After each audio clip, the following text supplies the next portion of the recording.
Rebonjour à toutes et à tous et bienvenue pour la deuxième partie de la séance 5 consacrée à la prescription de l'action publique. Dans la première partie, nous avons vu quelques rappels et quelques applications pratiques, et là dans la deuxième partie, nous allons faire l'analyse de jurisprudence. Mais pour analyser ces jurisprudences, on va quand même essayer de recontacter Régis pour savoir s'il a encore envie de travailler avec nous. C'est bon Régis, tu peux revenir, on a la deuxième partie là, tout le monde t'attend. Régis Régis Je crois que Régis n'est pas disponible. Enfin, surtout, je pense qu'il a eu la flemme de lire les deux arrêts comme je lui avais demandé de le faire dans la première vidéo. Donc c'est pas grave, on va continuer sans lui. Quelques propos introductifs. Vous aviez deux arrêts analysés. Dans ces deux arrêts, il y avait deux thèmes communs qui étaient les infractions clandestines et la prescription de l'action publique. Mais il y avait également une différence qui tenait au contexte et à la solution. Et qui dit point commun et différence dit utilité d'analyser ces deux arrêts ensemble. Donc on va se servir de l'arrêt de 2017 pour illustrer et critiquer celui de 2014. Oui, depuis tout à l'heure, tu nous parles des infractions clandestines. On ne sait pas ce que c'est. Alors, est-ce que c'est une infraction qui n'a pas de passeport? Moi, je comprends plus là. Pas de panique Régis, on va essayer d'expliquer tout ça. Oui, heureusement que tu es là pour me rappeler ce que je dois faire, bien évidemment. Quelques rappels. Donc là, il faut se placer avant la loi de 2017 et après la loi de 2017. Parce que je vous l'ai dit, la loi de 2017, c'est vraiment une loi pivot en matière d'infraction clandestine. Je remets juste mon pointeur pour bien vous montrer. Donc, analysons d'abord ce qui se passait avant la loi de 2017. Donc avant 2017, le législateur était totalement étranger aux infractions clandestines, puisque c'est une théorie qui a été dégagée par la jurisprudence, et elle concernait en particulier les délits, et surtout les délits en matière de droit pénal des affaires. Et là, la jurisprudence, elle dégageait deux types d'infractions clandestines. Alors avant toute chose, on va répondre à Régis, et non, une infraction clandestine, c'est pas une infraction qui n'a pas de passeport, c'est une infraction qui est cachée, qui ne peut pas être révélée, ou du moins pas tout de suite. Donc vous avez les infractions clandestines par nature, et là la clandestinité est un élément constitutif de l'infraction, c'est-à-dire que l'infraction est en elle-même clandestine par essence, elle est cachée, elle ne peut pas être révélée, et ça à cause d'un élément matériel. En fait, il y a un des éléments matériels qui est clandestin, si vous voulez. Donc on a ici comme exemple l'atteinte à la vie privée, la tromperie. Et il ne faut pas confondre avec l'infraction clandestine par réalisation, qui elle est une infraction, dont la clandestinité résulte des circonstances de la commission de l'infraction. Donc là, cette fois, ce n'est plus une infraction qui en elle-même est clandestine, mais c'est par les manœuvres de l'auteur qu'elle le devient. L'auteur fait tout pour la cacher. Et ça, c'est par exemple l'abus de biens sociaux. La jurisprudence reporte le point de départ du délai pour ces infractions clandestines au jour où l'infraction est apparue et a pu être constatée dans des conditions permettant l'exercice de l'action publique. Donc on a un report du point de départ du délai. Normalement, je vous l'ai dit tout à l'heure, le principe c'est le point de départ du délai égale le jour de commission de l'infraction. Et bien là, on repousse et le point de départ du délai est le jour où l'infraction a été révélée. Donc on voit que c'est bien après et que ça laisse quand même un certain laps de temps. Donc ça, c'est uniquement jurisprudentiel, je le répète. Sauf qu'après la loi du 27 février 2017, le législateur est venu quand même faire un peu de ménage là-dedans, puisque vous le voyez, avant 2017, on avait quand même un grand pouvoir du juge qui s'arrogeait le droit de choisir ce qui était clandestin et ce qui ne l'était pas. Maintenant, article 9-1 du Code de procédure pénale, on a une définition légale des infractions clandestines et une consécration du report du point de départ. Donc je vous l'ai remis ici, le législateur consacre la théorie des infractions clandestines, en y apportant quand même quelques retouches. Donc je vais pas lire les définitions, mais vous avez l'infraction occulte qui finalement est la traduction de l'infraction clandestine par nature, et vous avez l'infraction dissimulée qui là est plutôt un type d'infraction clandestine par réalisation, puisque l'infraction dissimulée elle est beaucoup plus large que l'infraction clandestine par réalisation. Donc ici on a consécration, comme je vous disais, du report du point de départ du délai, qui est reporté à compter du jour où l'infraction est apparue et a pu être constatée dans des conditions permettant la mise en mouvement ou l'exercice de l'action publique. Là, tout de suite, ça vous fait tilt. Vous avez à compter du jour.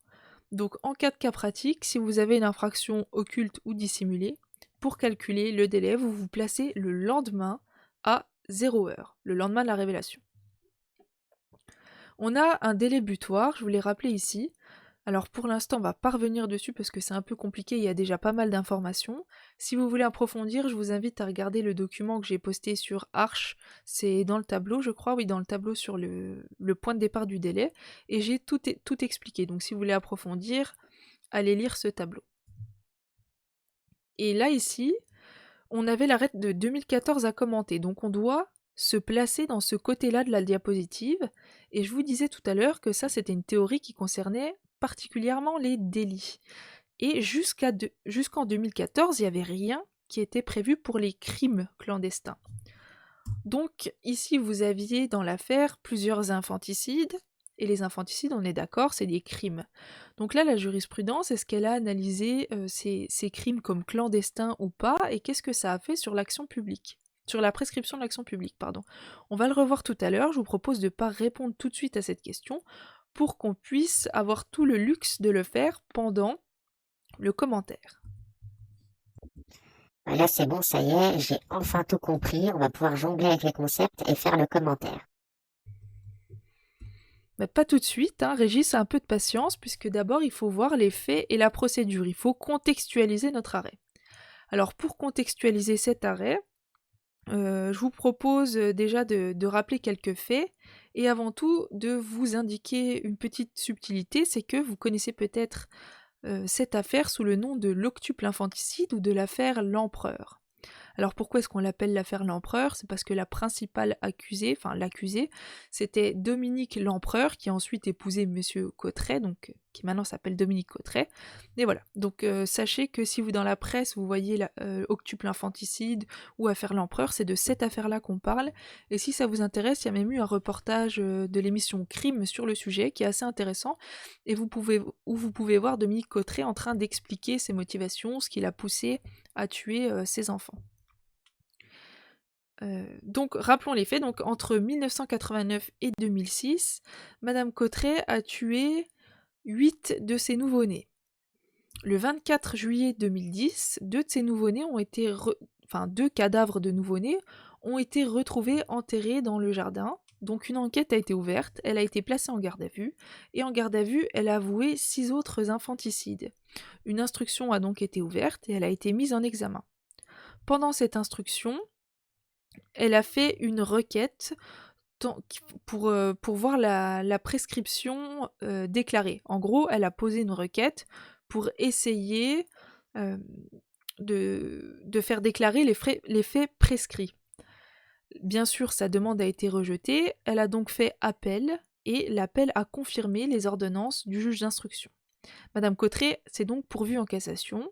La Cour de cassation a rendu un arrêt le 16 octobre 2013, et dans cet arrêt, elle a cassé les arrêts de la Chambre de l'instruction, et elle a déclaré que l'action publique était éteinte. Donc elle a fait une stricte application de l'article 7 du Code de procédure pénale. Ce qui fait que l'affaire a été renvoyée devant une autre chambre de l'instruction pour être rejugée au fond.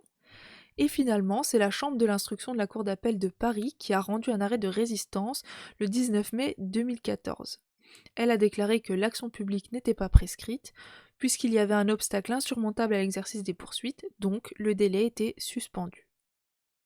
Madame Cotret s'est pourvue une nouvelle fois en cassation, et cette fois c'est l'Assemblée plénière qui a jugé l'affaire, et l'Assemblée plénière a rendu un arrêt le 7 novembre 2014 qui a confirmé l'arrêt de la Chambre de l'instruction de la Cour d'appel de Paris. Donc voilà un petit peu pour ces péripéties judiciaires, voilà un petit peu le contexte et la procédure. Donc on va pouvoir passer maintenant à la suite de la fiche d'arrêt.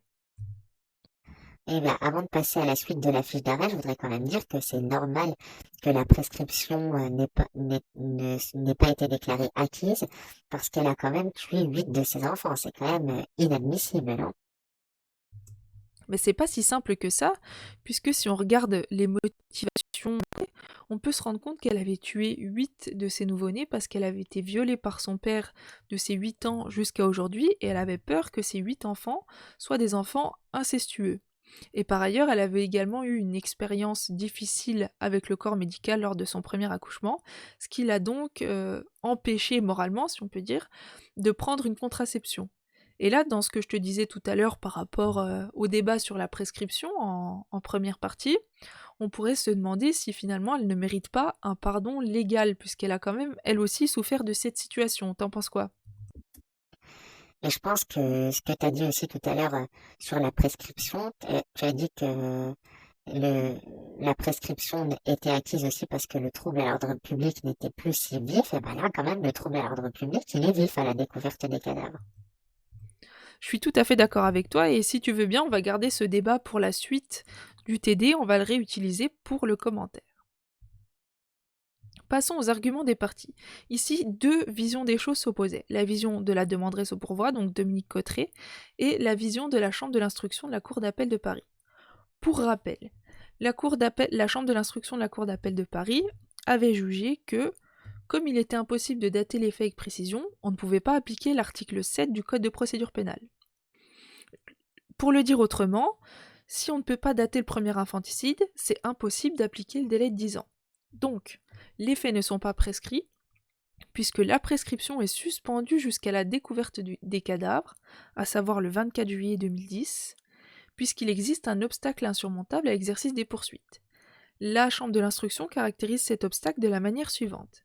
Elle dit que personne ne pouvait déceler grossesse, puisque Madame Cotteret était obèse, et puis que les seules fois où elle a vu un médecin, elle y allait juste pour son épilepsie, donc les médecins ne pouvaient absolument pas voir la grossesse, que les accouchements se sont passés sans témoin, que les naissances n'ont pas été déclarées à l'état civil, et qu'ensuite il y a eu dissimulation des cadavres de nouveau-nés. Donc tout ça faisait qu'il existait un obstacle insurmontable, et donc que le délai était suspendu.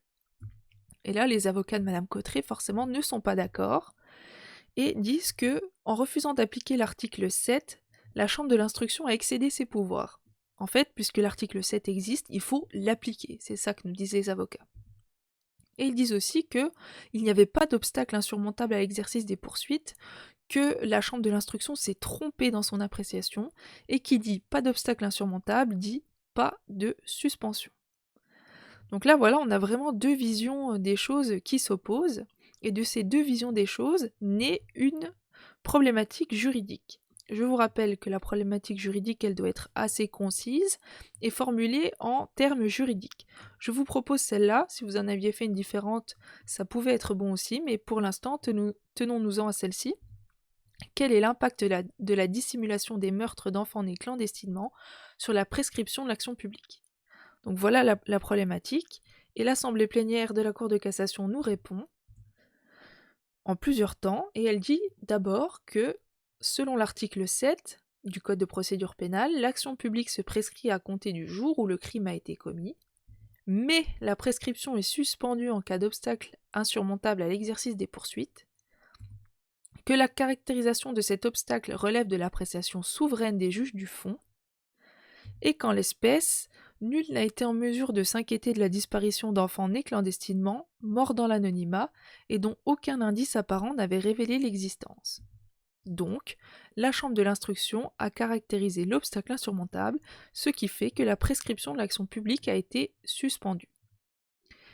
Et là, vous voyez que l'Assemblée plénière a été assez didactique, elle a essayé d'être assez pédagogue dans sa solution, puisqu'elle est d'abord partie du principe, pour ensuite énoncer un tempérament, expliquer comment on va analyser ce tempérament, et ensuite elle a appliqué à la solution de la Chambre de l'instruction pour en dégager une solution.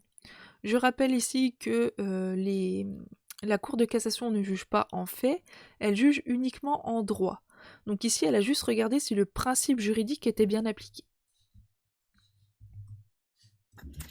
Là, je comprends vraiment plus rien, ça devient trop juridique, j'ai pas assez de connaissances, j'arrive plus du tout à comprendre. Pas d'inquiétude, Régis, on va essayer de découper un petit peu cette solution et de te l'expliquer. Alors essayons d'aider Régis et de lui expliquer la solution de cet arrêt. Petit rappel, c'est que les faits étaient antérieurs à la loi de 2017, donc je rappelle qu'à l'époque, les délais de prescription étaient de 10 ans et que maintenant ils sont de 20 ans. Je le rappelle encore une fois pour que ça rentre bien dans vos crânes. En parlant de crâne, maintenant rentrons dans celui du juge. Alors, ce juge de l'Assemblée plénière, il part d'un constat qui est simple, c'est qu'en droit, il existe un principe pour la prescription de l'action publique qui concerne les crimes, c'est que les crimes se prescrivent par 10 ans à compter du jour où ils ont été commis. Le juge constate que ce principe de l'article 7 a été appliqué strictement par la Chambre criminelle le 16 octobre 2013, mais qu'il n'a pas été appliqué par la Cour d'appel de renvoi. Donc là, il se dit, qu'est-ce que je fais? Mais là, forcément, il y a plusieurs options qui s'offrent à lui. Première option, déclarer les faits prescrits, c'est-à-dire se ranger derrière la Cour de cassation. Et là, on a un problème. Le problème que nous a soulevé Régis tout à l'heure, c'est que, effectivement, le trouble à l'ordre public est très vif et on pourrait ne pas comprendre pourquoi de tels agissements n'ont pas débouché sur des poursuites, pour la simple et bonne raison que c'était prescrit. Donc là, c'est un petit peu compliqué. Option numéro 2, reporter le point de départ de la prescription. Et là, ce serait faire en fait, finalement, application de la théorie que je vous énonçais tout à l'heure des infractions clandestines. On considérerait que que les infanticides sont une infraction clandestine par réalisation, et donc que le point de départ doit être reporté. Mais là, attention, parce que tous les crimes, normalement, sont plus ou moins dissimulés par essence. Donc on aboutirait à une imprescriptibilité totale pour les crimes. Et c'est pas ce qu'on veut non plus, parce que tout à l'heure, je vous disais que la prescription est nécessaire. Troisième option, suspendre le délai jusqu'à la découverte des cadavres. Donc là, on se range derrière la chambre de l'instruction de la Cour d'appel de Paris et on utilise le mécanisme de l'obstacle insurmontable à l'exercice des poursuites. Alors retenez bien qu'il faut faire la différence quand même entre le report du point de départ du délai et la suspension du délai. C'est pas du tout la même chose. Alors le juge ici, qu'est-ce qu'il fait? Eh bien, il tranche entre les deux. Et il choisit l'option entre les trois, et il choisit l'option numéro 3. Il rend la solution que je vous ai expliquée tout à l'heure, et cette solution, elle a un mérite, c'est qu'elle est pragmatique. Elle est pragmatique pourquoi? Parce qu'en fait, elle nous permet d'éviter les deux écueils des options 1 et 2. Premièrement, en évitant de déclarer les faits prescrits, c'est possible de juger l'affaire au fond et ainsi d'apaiser le trouble à l'ordre social. Deuxièmement, ça évite de recourir au mécanisme des infractions clandestines. On aboutit au même résultat, mais en passant par un mécanisme différent. Et là, vous voyez bien que l'Assemblée plénière fait œuvre d'astuce, c'est très astucieux comme mécanisme, et finalement, elle fait une construction qui est très artificielle. Artificielle pourquoi? Eh bien, parce que elle réalise une suspension ab initio. Normalement, vous ne pouvez pas suspendre un délai qui n'a pas commencé à courir. On l'a dit tout à l'heure, rappelez-vous, la suspension, c'est faire une pause. Si vous faites une pause au début du film, finalement, ça revient à reporter le début du film. Donc ici, l'Assemblée plénière, elle a fait un report déguisé. Et elle est passée par l'obstacle insurmontable pour éviter de passer par la théorie des infractions clandestines. Ce qui confirme l'hostilité de la jurisprudence face à la prescription, mais ce qui soulève un certain nombre de questions, puisqu'ici c'est le juge qui s'arroge un petit peu le pouvoir de choisir le mécanisme qui l'arrange et de définir cet obstacle insurmontable. Donc on est aussi dans une situation d'insécurité, c'est pour ça que la doctrine avait demandé au législateur d'intervenir, ce qu'il a fait en 2017. Alors voilà, ici vous avez un petit peu la carte mentale de ce qui se passe dans la tête de notre juge, et c'est ce que vous devez faire à chaque fois que vous avez un arrêt. Vous devez vous mettre dans la tête du juge, regarder pourquoi il a fait ça et comment il l'a fait.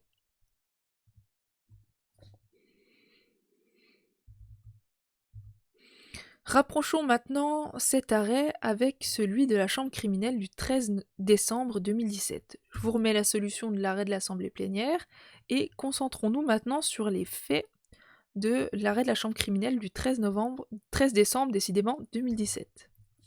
Alors je vous fais rapidement les faits. En 2001, une personne a disparu. Sa disparition a été signalée aux autorités, compétentes par sa famille, donc un signalement pour soit fugue, soit disparition inquiétante. Et en réalité, cette personne disparue avait été tuée, puis enterrée dans la maison des meurtriers, dans le sous-sol plus exactement.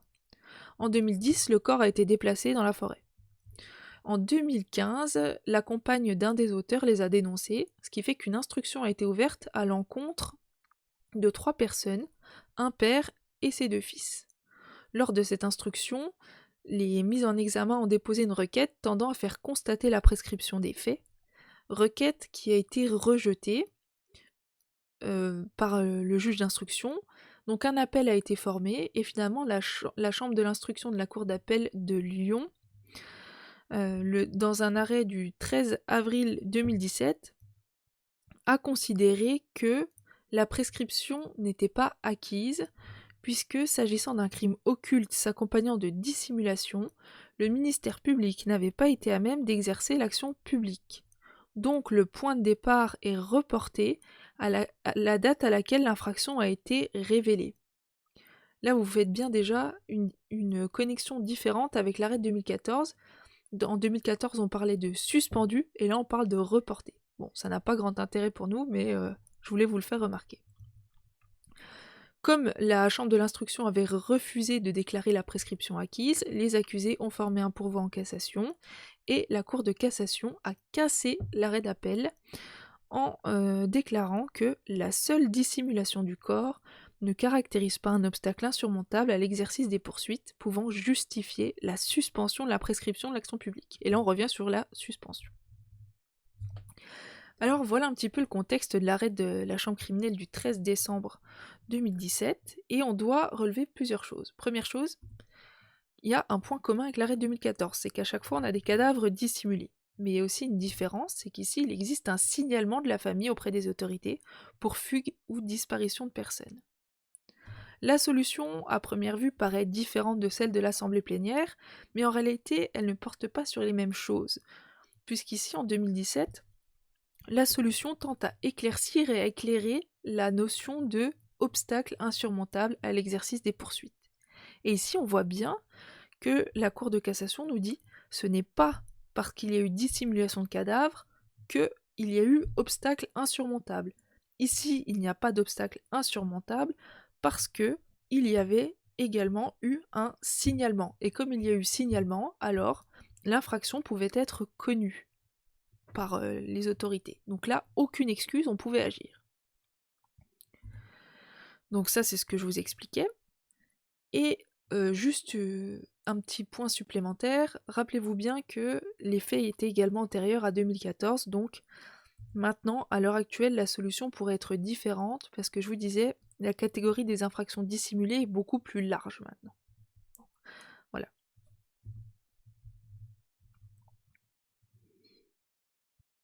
Donc si j'ai bien compris, pour l'obstacle insurmontable, c'est un petit peu plus complexe que ce que je pensais. Dans l'arrêt du 13 décembre 2017, on nous dit que la dissimulation ne suffit pas. En fait, il faut plusieurs éléments de contexte pour faire pencher la balance en faveur de l'obstacle insurmontable. Est-ce que c'est bien ça? C'est exactement ça. Surtout que, si j'ai bien compris, le signalement aux autorités a fait pencher la balance en faveur de l'inexistence de l'obstacle insurmontable. C'est exactement ça, tu as tout compris Régis, mais je vois que, tu vois, finalement c'était pas la peine de s'énerver, tu as tout bien compris. Il faut maintenant élaborer notre démonstration. Et pour ça, je vous l'ai répété plusieurs fois en TD, il faut aller chercher dans les rayons de ces connaissances intellectuelles, des connaissances que vous avez eues en cours. Il va falloir piocher, choisir celles qui vous sont essentielles pour commenter. Alors faisons la liste de ce que vous avez à mobiliser. Premièrement, les règles relatives à la prescription en matière de crime avant 2017, après 2017. Également la théorie des infractions clandestines, puisque c'était une jurisprudence contre-alléguée mais très hostile à la prescription, ce qui va nous être d'une aide précieuse. Et les débats relatifs à la prescription qu'on a eu tout à l'heure avec Régis. Et enfin, l'illustration de la chambre criminelle du 13 décembre 2017. Voilà à peu près ce qu'il nous faut, voilà la liste des courses, ce que vous devez aller chercher dans votre tête. Et on en fait quoi de tout ça? Eh bien, on va essayer de faire un plan avec tout ça. Et pour faire un plan, il y a une méthode à respecter. Enfin, pas pour faire le plan, mais pour faire le commentaire, il y a une méthode à respecter. Rappelez-vous, premièrement, introduction. Il nous faut une phrase d'accroche. Et cette phrase d'accroche, ici, elle pouvait être la jurisprudence s'est toujours montrée hostile à l'égard de la prescription, et l'arrêt de l'Assemblée plénière du 7 novembre 2014 en est un exemple. Voilà, ou une manifestation. Ça, c'est une phrase d'accroche qui est possible. C'est pas la seule, mais vous pouvez utiliser ça. Ensuite, vous rappelez les faits, la procédure, les arguments des parties, et vous n'oubliez pas à chaque étape de la procédure de dire qui demande quoi et ce qu'a répondu la juridiction. Ça, c'est très important pour qu'on sache bien se situer. Vous énoncez le problème juridique, la solution, et vous annoncez le plan. Je rappelle ici la problématique qui est: quel est l'impact de la dissimulation des meurtres d'enfants nés clandestinement sur la prescription de l'action publique? Donc je vais vous énoncer le plan que j'ai retenu, c'était pas le seul possible.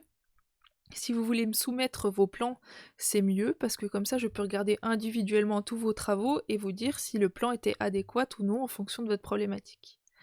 Donc ce que je vous propose, je vais énoncer le plan, je vais énoncer tous les titres, ensuite je vais expliquer pourquoi j'ai fait ce plan, et je vais vous donner quelques éléments de compréhension.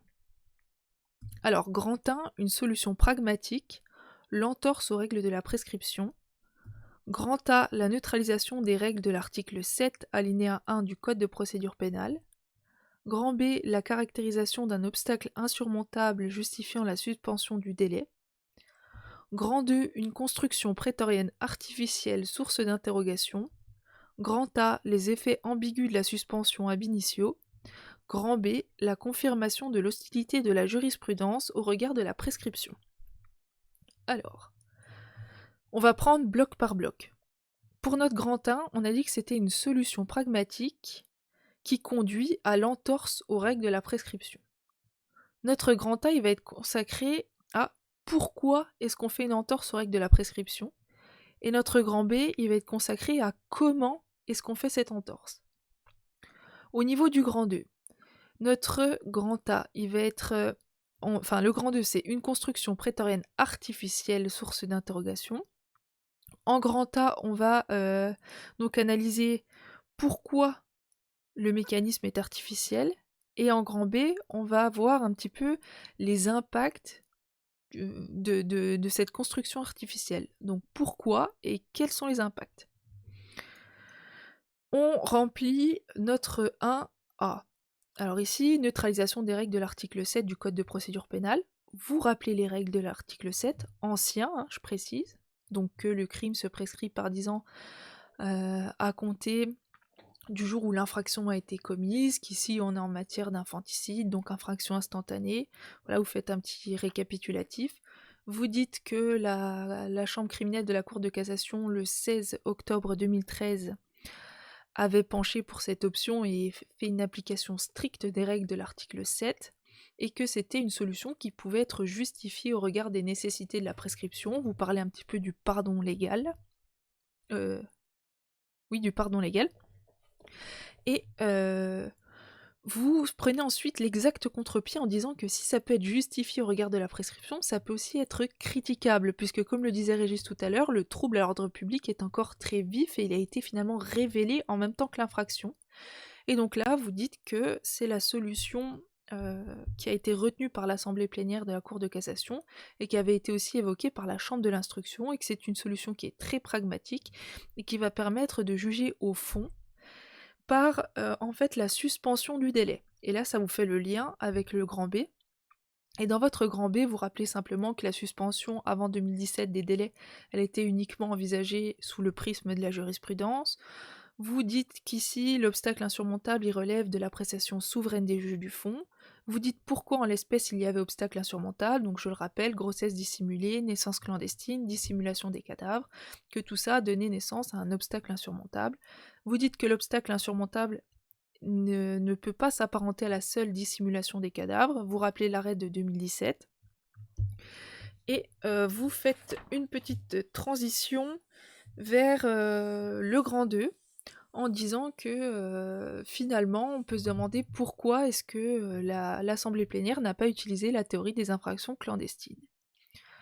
Donc on arrive au grand 2, on remplit notre grand A avec les effets ambigus de la suspension ab initio. Vous rappelez que normalement on ne peut pas suspendre un délai qui n'a pas commencé à courir et donc que c'est un report déguisé du point de départ du délai. Vous dites qu'ici, normalement, ce report, c'est exactement ce qu'on avait dans la théorie des infractions clandestines. Alors pourquoi est-ce que le juge ne l'a pas utilisé ? Vous expliquez pourquoi, que sinon ça pourrait peut-être conduire à de l'imprescriptibilité. Voilà, vous développez vraiment sur ces faits-là pour arriver à la confirmation de l'hostilité de la jurisprudence au regard de la prescription. Et là, vous dites bien que c'est pas la première fois que la jurisprudence a jugé en ce sens, que c'est une solution qui s'inscrit dans un courant jurisprudentiel classique, mais que c'est pas la solution qui est novatrice, que c'est le mécanisme utilisé. Et là, vous dites également que ça laisse un grand pouvoir au juge et que ça ouvre quand même la voie à une jurisprudence qui va être très fluctuante et qu'il va falloir juguler. Et c'est pour ça que la doctrine avait appelé à légiférer, ce que le législateur a fait en 2017. Vous rappelez un petit peu les nouveautés et vous ouvrez sur le fait qu'il va y avoir des décisions jurisprudentielles postérieures et qu'il faut garder un œil ouvert parce qu'elles risquent d'être différentes de celles qui ont déjà été adoptées. Et là voilà, on a construit un plan, on l'a rempli, et donc notre mission est achevée. Nous avons fini la séance 5, donc j'espère que ça a été pour tout le monde et que vous avez pu comprendre ce qu'était la prescription. J'ai bien compris ce qu'était la prescription, mais alors si j'ai tout compris, la prescription, ça veut dire qu'on ne peut plus agir à partir d'un certain délai. Mais en ce qui concerne ce TD-là, ça fait quand même un certain temps qu'il doit être posté. Alors, est-ce qu'il est prescrit ou est-ce qu'il n'est pas prescrit? Écoute Régis, c'était difficile pour moi de faire ce TD, mais il n'est pas prescrit puisque je te conseille de regarder l'actualité en matière de crise sanitaire, même pour l'action publique. Les délais sont suspendus. Je vous conseille d'ailleurs à tous de jeter un œil sur l'actualité législative sur ce point, puisque en procédure pénale, ça bouge beaucoup. Et là, c'était une parfaite illustration avec l'action publique, puisque maintenant, tous les délais de prescription de l'action publique sont suspendus pendant la crise sanitaire. Donc malheureusement pour vous, et heureusement pour moi, ce TD n'est pas prescrit, et j'espère qu'il vous aura quand même aidé à comprendre les notions et que tout se passera bien pour vous par la suite. Alors n'oubliez pas que vous pouvez télécharger des fiches sur Arch, donc je vous parlais du tableau, il y a 2 tableaux et il y a une fiche de synthèse. Je vais vous mettre le PowerPoint aussi. Vous pouvez également me déposer vos préparations sur Arch, j'ai pas mis de limite de temps donc vous pouvez me les déposer quand vous voulez. Simplement signalez-le moi parce que là j'ai déjà récupéré les préparations. Et vous pouvez aussi vérifier que vous êtes des stars de la prescription en jouant sur le petit quiz aussi que j'ai mis en ligne sur Arch. Donc voilà, vous avez tous ces outils-là à votre disposition. Et on se retrouve la prochaine fois avec l'action civile. Je sens que ça va encore être tendance. Alors à bientôt et n'hésitez pas à me contacter sur mon mail, donc vous le connaissez, toujours la même adresse, ou sur le groupe Slack. Alors sur le groupe Slack, il y a 2 canaux de discussion. Il y en a un que j'ai renommé Question TD et l'autre Enseignement. Vous pouvez écrire sur l'un ou sur l'autre. Mais je pensais que enseignement c'était bien pour toutes les infos et question TD c'était bien pour toutes les questions TD, mais encore une fois, vous écrivez sur l'un ou sur l'autre, ça m'est égal, du moment que vous pouvez avoir la réponse à votre question.